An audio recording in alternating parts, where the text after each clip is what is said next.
नमस्कार। आज पुस्तक चर्चा नहीं करेंगे, आज खबर पे चर्चा करेंगे।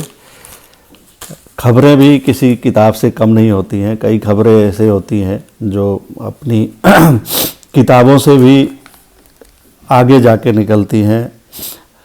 उनमें भी एक कहानी, कविता, उपन्यास और इस संस्मरण, रिपोर्टाज जैसे चीज़ें समाहित होती हैं खबरों में।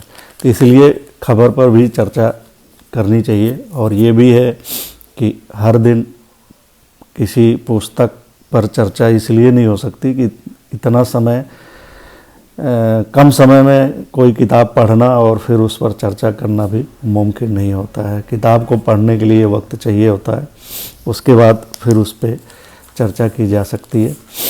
तो पुस्तक चर्चा जारी रहेगा। कोशिश रहेगी कि हर दूसरे तीसरे दिन, चौथे दिन जो है हम किताब पे चर्चा करें, लेकिन बीच बीच में किताब पे नहीं तो किसी खबर पर चर्चा ज़रूर करेंगे। हर दिन कोई न कोई खबर ऐसी होती है जिस पर बातचीत करना बड़ा ज़रूरी होता है। तो आज की खबर है मौसम और स्वास्थ्य। मौसम और स्वास्थ्य एक दूसरे से जुड़े हुए हैं।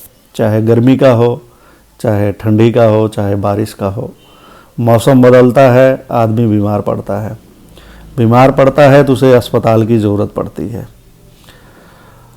तो ऐसे में अस्पताल अगर अच्छे हुए तो मरीज ठीक हो जाता है, नहीं हुए तो दिक्कत हो जाती है। गर्मी का मौसम आ गया है, हम सब देख रहे हैं। मार्च से ही गर्मियां पड़ने लगी हैं। मौसम विभाग ने चेताया है कि इस साल काफ़ी गर्मी पड़ेगी और गर्म हवाएं चलेंगी। हीट वेव जिसे कहते हैं, जिसे पहले से ही लू कहा जाता रहा है। लू का मतलब होता है ऐसी गर्म हवाएं जो इंसानों को, मानव को बीमार कर देती हैं। उनकी चपेट में आने वाले का यदि समुचित उपचार नहीं मिलता है तो जान चली जाती है। ऐसे में ये बहुत ज़रूरी होता है कि गर्मी से निपटने के लिए व्यवस्थाएं हों। इसके बाद यदि इस लू की चपेट में कोई आ गया, बीमार हुआ, अस्पताल जाता है, तो अस्पताल ऐसे हों जहां वो स्वस्थ हो सके। लेकिन ये खबर बता रही है कि हमारे जो सरकारी अस्पताल हैं उनकी हालत ठीक नहीं है। 68% अस्पतालों में गर्मी से बीमार होने वालों का इलाज करने के लिए समुचित व्यवस्था नहीं है। ऐसा केंद्र सरकार के जलवायु परिवर्तन और मानव स्वास्थ्य पर राष्ट्रीय कार्यक्रम ने हाल ही में एक रिपोर्ट जारी की है, जो पिछले साल अप्रैल से जुलाई माह, अप्रैल, मई, जून, जुलाई 4 महीनों पे समीक्षा के बाद ये इन्होंने रिपोर्ट तैयार की थी।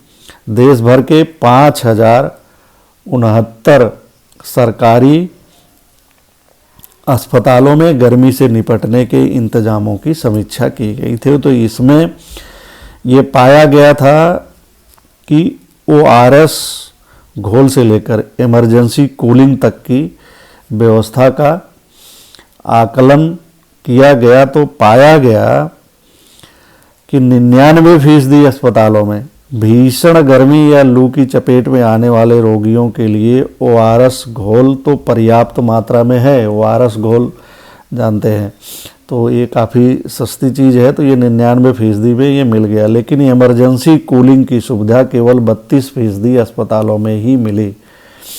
यह भी सामने आया कि 68% में से 47% के पास जरूरी निदान उपकरण तक उपलब्ध नहीं है। रिपोर्ट के अनुसार ग्रामीण क्षेत्र के अस्पतालों में भीषण गर्मी की चपेट में आने वालों को समय रहते स्वास्थ्य सेवाएं उपलब्ध कराना मुश्किल हो सकता है, क्योंकि यहाँ के अस्पतालों के पास शीतलता वाले यंत्रों का सबसे ज़्यादा अभाव है।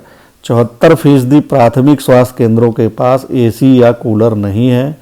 वहीं 60% सामुदायिक केंद्र, 53% उप जिला अस्पताल और 49% जिला अस्पतालों में यह सुविधा है ही नहीं।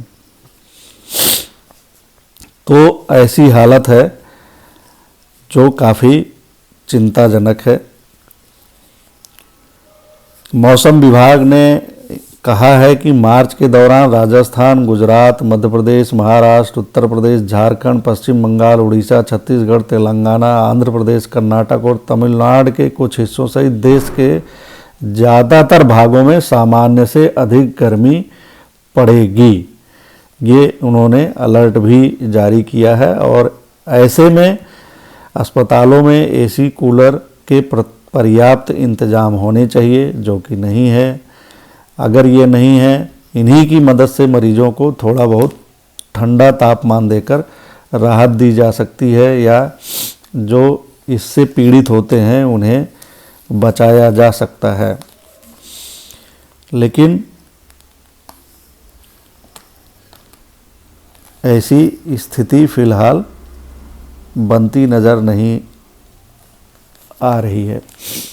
तो हम आपको बताएं कि अपने निजी अनुभव से आप सब भी जानते होंगे, हम भी जानते हैं, प्राथमिक स्वास्थ्य केंद्र हों, सामुदायिक स्वास्थ्य केंद्र हों, जिला अस्पताल हों, जो अब अधिकतर उत्तर प्रदेश में मेडिकल कॉलेज घोषित कर दिए गए हैं, लेकिन वहाँ सुविधाएं अभी भी बहुत अपर्याप्त हैं। मरीजों का समुचित इलाज नहीं हो पाता है। बेड की कमी, दवाई की कमी और ये सब चीज़ें तो है ही हैं, लेकिन अभी भी उनके भवन बहुत पुराने हैं। कई जगहों पे तो अंग्रेज़ों के बने हुए भवन में वार्ड चल रहे हैं जो खस्ता हाल होते हैं, और जहाँ नए भवन बने भी हैं उनकी भी स्थिति बहुत ठीक नहीं है। और एसी तो बिल्कुल लगे नहीं मिलते हैं अस्पताल में। अगर एसी होता भी है तो वो जो कहते हैं कि आईसीयू वगैरह में वहाँ एसी मिल जाएगा, लेकिन सामान्य वार्ड जो जनरल वार्ड होते हैं वहाँ तक एसी की व्यवस्था नहीं होती है। पंखे चल रहे होते हैं, किसी किसी वार्ड में कूलर लगे रहते हैं, लेकिन वो केवल शोर मचाते हैं और गर्म हवाएं फेंकते हैं। वो राहत बिल्कुल नहीं देते कि उनसे मरीज को गर्मी से राहत मिले, ऐसी स्थिति नहीं होती है। समय समय पर मैं कई ऐसे जिला अस्पताल, प्राथमिक स्वास्थ्य केंद्र और इन सब में गया हूँ जहाँ स्थिति ठीक नहीं रही है। पिछले साल ही मुझे 2 ऐसे जिला अस्पतालों में जाने का मौका मिला, जो एक जिला अस्पताल था और एक जो है मेडिकल कॉलेज घोषित हो चुका था। तो जो मेडिकल कॉलेज घोषित हो चुका था उसमें इमरजेंसी में हम अप्रैल के महीने में गए थे किसी मरीज के साथ। तो इमरजेंसी का जो हॉल था वो मरीजों से भरा हुआ था, स्ट्रेचर नहीं थे, बहुत सारे मरीज स्ट्रेचर पे थे, बहुत सारे ज़मीन पे पड़े हुए थे, बहुत फर्श पे लेटे हुए थे, जहाँ तहाँ मरीज ही मरीज नज़र आ रहे थे और भयानक गर्मी पड़ रही थी। सभी पसीने से लथपथ थे। कहीं कहीं पे 1-2 पंखे चल रहे थे, बाकी पंखे की व्यवस्था नहीं थी, कूलर बिल्कुल नहीं था, एसी तो खैर लगा ही नहीं था। तो इस तरह लोग इलाज के लिए मरीज अपने बारी का इंतज़ार कर रहे थे। डॉक्टर और ये सब लगे हुए थे, लेकिन वो पर्याप्त नहीं थे। जितने मरीज आए हुए थे उतने डॉक्टर नहीं थे, उतनी व्यवस्था नहीं थी, अन्य व्यवस्थाएं भी नहीं थी। और ऐसी स्थिति में अगर वहाँ पे एसी लगा हो, एयर कंडीशन लगा हो, तो गर्मी के मारे ऐसे मरीजों को थोड़ी बहुत राहत मिले, थोड़ी बहुत क्या काफ़ी राहत मिले, और फिर वहाँ पे वो आधा घंटा, 1 घंटा, 10-15 मिनट जो भी डॉक्टर का इंतज़ार करना पड़े, मरीज़ सुकून के साथ कर सकता है और उसे उम्मीद बन सकती है कि वो ठीक हो सकता है। लेकिन भयानक गर्मी में अगर एसी भी नहीं होता है तो मरीज के लिए गर्मी से बच पाना बहुत मुश्किल हो जाता है। बाद में अंदर जहाँ डॉक्टर प्राथमिक उपचार दे रहे थे वहाँ भी ऐसी स्थिति थी। फिर जब वार्ड में मरीज गया तो वहाँ भी यही हालत थी, पंखे धीरे धीरे चल रहे हैं और भयानक गर्मी, सफोकेशन, एक तरह से जैसे लगा दम घुट जाएगा, ये ऐसी स्थिति बनी हुई है। एक कूलर लगा हुआ बड़ा सा जो काफ़ी शोर मचा रहा था और गर्म हवाएं फेंक रहा था, ठंडी हवा से उसका कोई वास्ता नहीं था। तो ऐसे कूलर लगाने का कोई मतलब नहीं होता है। हाँ, अगर उसी वार्ड में एसी लगा होता तो मरीजों को काफ़ी राहत मिलती। कह सकते हैं कि अगर एसी लगा हो तो ऐसे मरीज मरीजों की आधी बीमारी तो इसी से ठीक हो सकती है। गर्मी के महीनों में अगर ये व्यवस्था वार्ड में और अस्पताल में जहाँ पे मरीज देखे जाते हैं या भर्ती किए जाते हैं, अगर ये व्यवस्था रहे तो वो ठीक हो सकते हैं। तो ये हाल अगर घोषित मेडिकल कॉलेज जिला अस्पताल का है, तो ऐसे जो जिला अस्पताल जो था वहाँ पे गए थे, मरीज भर्ती हुआ, वहाँ के वार्ड की भी यही दशा थी। जहाँ मरीज का इलाज कर रहे थे वहाँ भी यही दशा थी। एसी, एक दो एसी उसमें लगे दिखे, लेकिन उनकी हालत बहुत ख़राब थी, उनका चलना ना चलने के बराबर स्थिति थी। वार्ड में कूलर वैसे ही एक लगा हुआ था, एक इधर एक उधर, लंबा वार्ड था, उसमें कम से कम 150 मरीज भर्ती रहे होंगे, फिर उनके तीमरदार वगैरह भी थे वहाँ पर। तो एक तरह का सफोकेशन की स्थिति, इधर उधर छोर पे, इस छोर और उस छोर पे कूलर लगे हुए थे जो गर्म हवाएं फेंक रहे थे, शोर कर रहे थे जिनका कोई मतलब नहीं था, पंखे धीमे धीमे चल रहे थे। मरीज से लेकर तीमारदार तक सब परेशान थे। वहाँ कुछ देर भी रुकना बहुत मुश्किल काम था और वहाँ भर्ती होकर इलाज कराना और ठीक हो जाना, ये एक अकल्पनीय स्थिति मुझे लगी थी। तो ऐसी व्यवस्थाएं, और जो प्राथमिक स्वास्थ्य केंद्र हैं उनकी क्या कहना, वहाँ डॉक्टर और स्टाफ ही नहीं है, एसी और कूलर की बात ही क्या की जाए, वहाँ क्या इलाज मिलेगा। फिर सामुदायिक केंद्र, 100 वार्ड तक के सामुदायिक केंद्र बने हुए हैं, डॉक्टर नहीं है, स्टाफ नहीं है, और एसी कूलर तो खैर होता ही नहीं है। ऐसे अस्पतालों में सामुदायिक स्वास्थ्य केंद्र तक में लोग जाने से डरते हैं, वहाँ जाते नहीं हैं अब व्यवस्थाओं को देखते हुए, और वो जिला अस्पताल की तरफ भागते हैं। और यही वजह है कि फिर जिला अस्पताल या जो मेडिकल कॉलेज है वहाँ मरीजों की भीड़ हो जाती है, काफ़ी संख्या में मरीज पहुँच जाते हैं। अगर प्राथमिक स्तर पे मरीजों का उपचार मिल जाए प्राथमिक स्वास्थ्य केंद्र और सामुदायिक स्वास्थ्य केंद्र में, तो जिला स्तर पर मरीजों को भागना ना पड़े। एक तो जिला काफ़ी बड़ा होता है, ग्रामीण क्षेत्र काफ़ी दूर तक फैला होता है, और ग्रामीण क्षेत्र से जिला अस्पताल तक पहुंचना ही मरीज के लिए दूसरे जीवन मिलने के बराबर होता है, इतनी दूर से पहुंचना। अगर प्राथमिक स्वास्थ्य केंद्र और सामुदायिक स्वास्थ्य केंद्र जो है समुचित तरीके से संचालित किए जाएं, सुविधाएं उपलब्ध करा दी जाएं, तो मरीजों को यहाँ पर उपचार मिल जाएगा। हम बता दें कि स्वास्थ्य बीमा की वजह से जो लोग, जिनकी क्षमता है, जो स्वास्थ्य बीमा करा लेते हैं, जो 25-30% देश की आबादी है जो स्वास्थ्य बीमा वगैरह करा लेती है, तो उनके लिए उपचार मिलना तो बेहतर हो जाता है। लेकिन जिनका स्वास्थ्य बीमा नहीं है, जो सरकारी अस्पतालों पर ही निर्भर है, देश की 70% से ज़्यादा आबादी सरकारी अस्पतालों के इलाज पर निर्भर है, और सरकारी अस्पतालों की जो व्यवस्थाएं हैं वो दयनीय है, जैसा कि इस रिपोर्ट में भी कहा गया है। और जो लोग वहाँ पे आते जाते हैं वह जानते हैं कि ये स्थिति काफ़ी दयनीय है, ठीक नहीं है, जिसमें सुधार करने की बहुत ज़्यादा ज़रूरत है।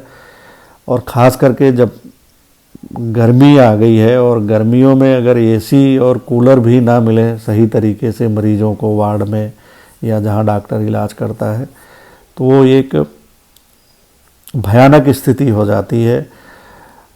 जलवायु परिवर्तन की वजह से मौसम काफ़ी गर्म रहने वाला है, गर्म हवाएं चलेंगी, लू चलेंगी। बहुत सारे लोगों को इस लू के बीच तेज़ धूप में काम करना पड़ता है, और ऐसे में वो कुछ दिन बाद बीमार होते ही हैं।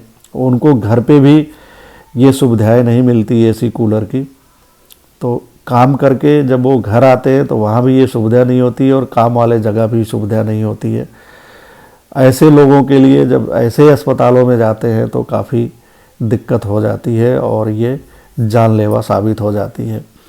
बहुत सारे लोग हैं जो कार्यस्थलों में, जिनको ये सुविधा एसी वगैरह की मिल जाती है, लेकिन उनके घरों में ऐसी सुविधा नहीं होती है, तो उनका भी स्वास्थ्य खराब होता है। ऐसे लोगों में से भी अधिकतर लोग जो है सरकारी अस्पतालों के इलाज पर निर्भर हैं,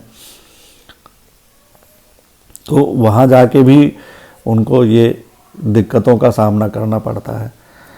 तो मरीजों के स्वस्थ होने के लिए बहुत ज़रूरी है गर्मियों में कि एसी और कूलर की व्यवस्था अस्पतालों में हो, ताकि गर्मी से परेशान मरीजों का इलाज वहाँ पे मिल सके। धन्यवाद।